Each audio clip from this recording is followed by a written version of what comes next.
제21대 대통령 선거가 이제 열흘 남짓 남았습니다. 조기 대선으로 일정이 빠듯한 만큼 후보들의 철학과 정책을 살펴볼 시간이 너무나 부족하죠. 이 아이들의 미래를 위해서 대선 후보들은 어떤 공약을 준비하고 있는지 어제에 이어서 자세히 짚어보겠습니다. 오늘은 개혁신당 이준석 후보입니다. 먼저 영상 보고 오겠습니다.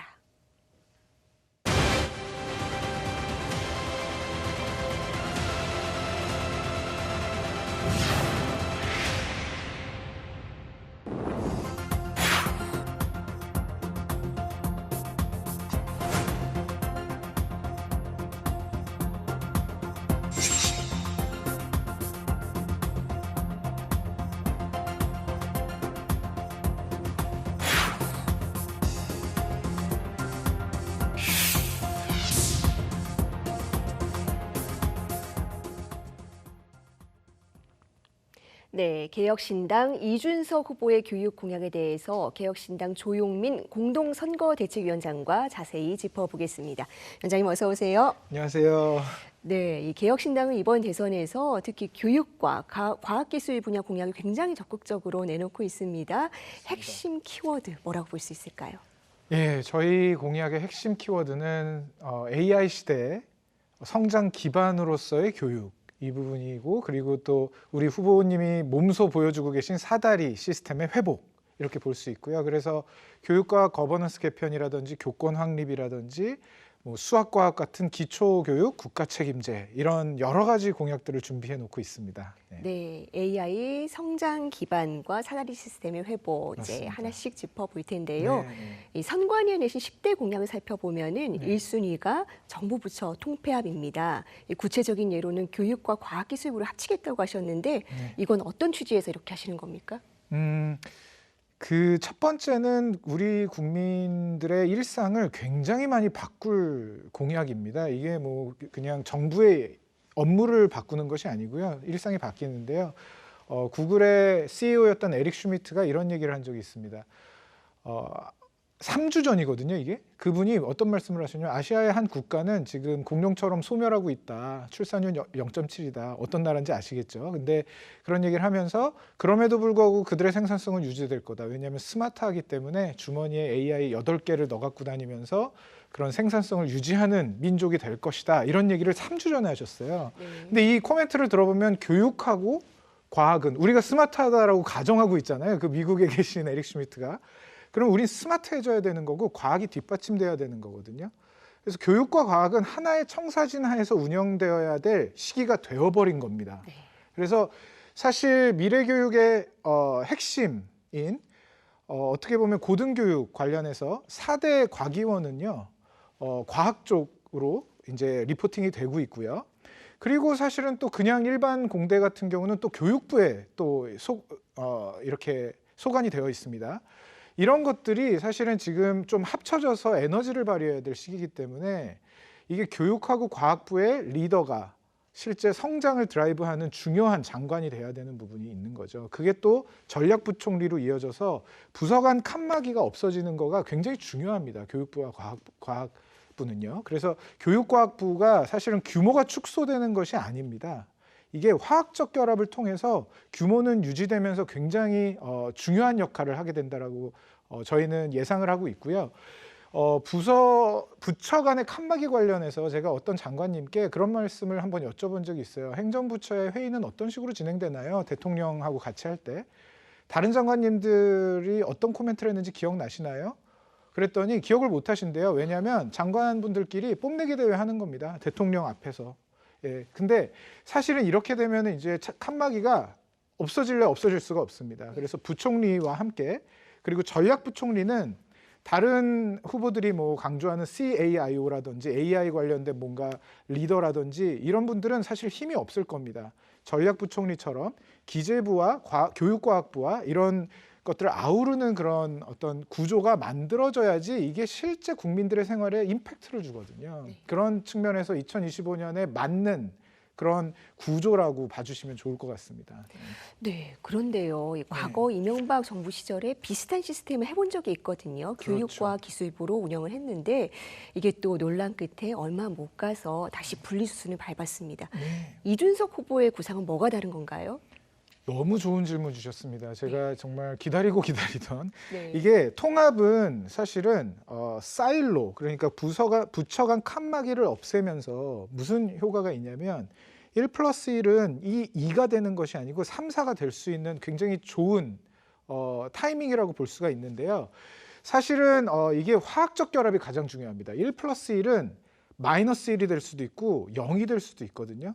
근데 이 이상의 효과를 내려면 화학적 결합이 잘 돼야 되는 거죠. 기업과 기업 간에도 이렇게 M&A를 할 때 포스트 머저 인테그레이션이라고 해서요.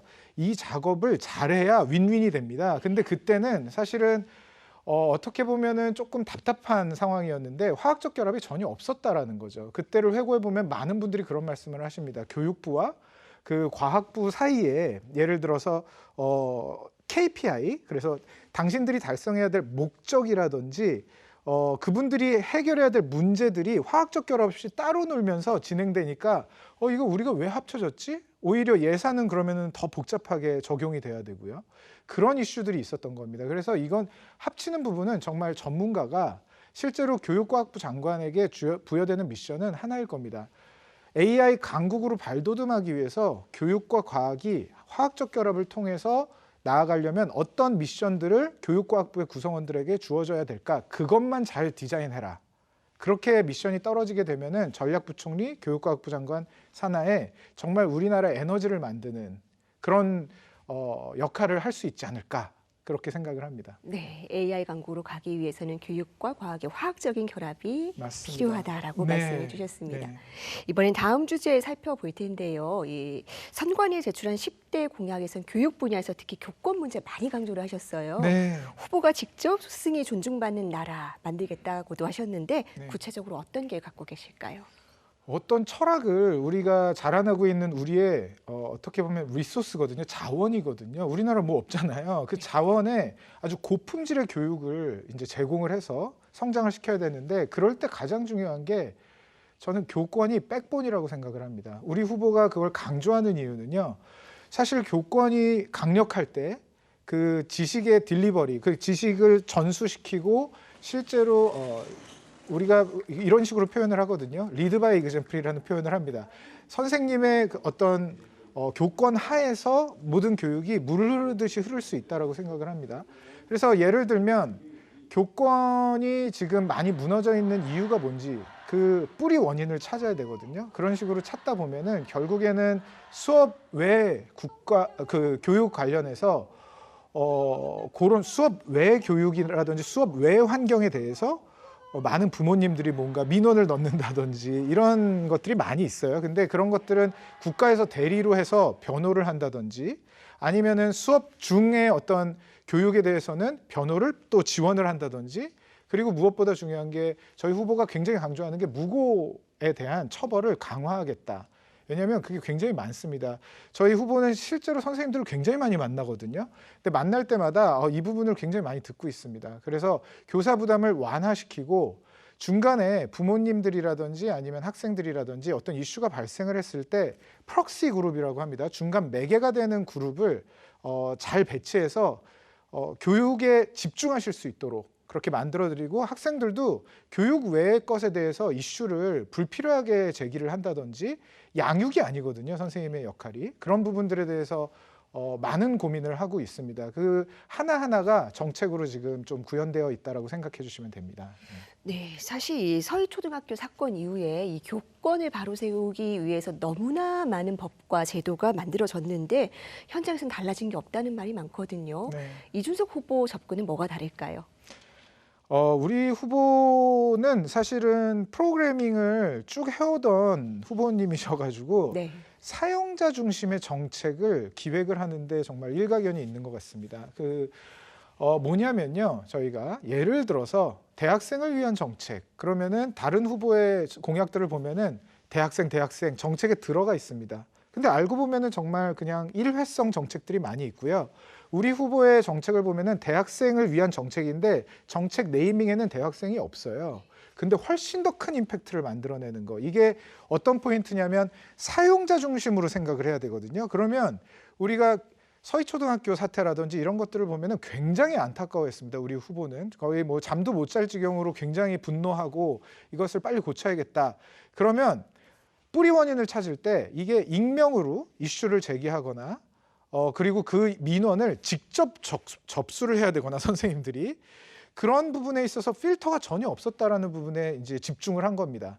그래서 민원을 직접 접수하는 프로세스를 남겨두겠다. 그래도 이런 식으로 접근을 하는 게 아니고요. 완전히 제거한다. 그리고 응대 프록시 그룹을 설치한다. 그리고 교사의 정책 위반 관련해서도 교사의 목소리를 더 많이 듣겠다. 지금 이제 부모님이라든지 학생분들이라든지 이런 밸런스가 지금 좀 무너져 있다라고 생각을 합니다. 그래서 공약이 교사향 공약이 관철되도록 교육감 및 교육부 장관님의 선출이라든지 이런 것까지도 좀 고려해가면서 교사의 목소리를 많이 반영을 하겠다라는 게 후보의 생각입니다. 네, 사용자 중심으로 설계하겠다. 맞습니다. 너무나 중요한 부분이죠. 네네. 네, 이번에는 또 교육 현장에 아주 오래된 난제, 사교육 문제 짚어볼 텐데 먼저 현장 목소리부터 듣고 이어가겠습니다. 네.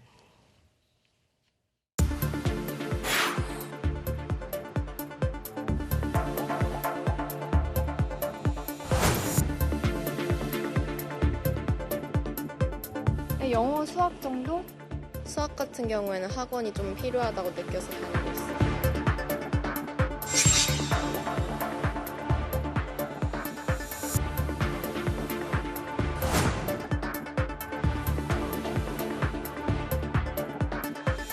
기초학력 미달 비율은 국어가 9.1%, 수학이 13%였고 고등학교의 경우 국어가 8.6%, 수학이 16.6%.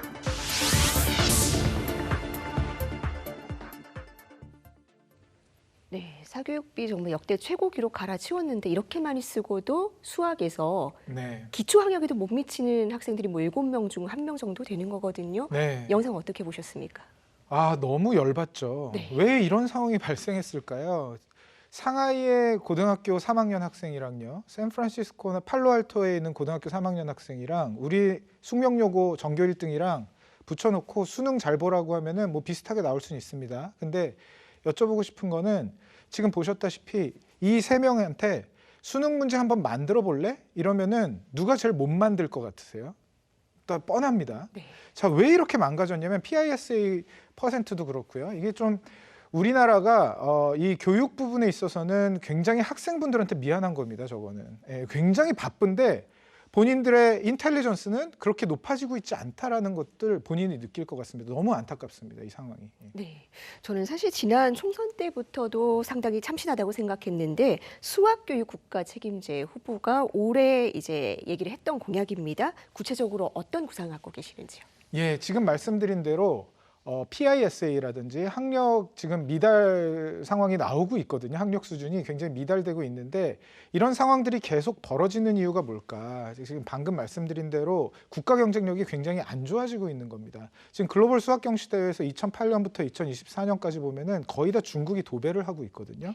그럼 그들은 어떻게 가르치고 있길래 그러냐? 그러면은 논리력을 많이 가르칩니다. 그래서 수능 문제를 잘 푸는 게 아니고요. 수능 문제를 낼 수 있는 수준까지 올려놔 버렸어요.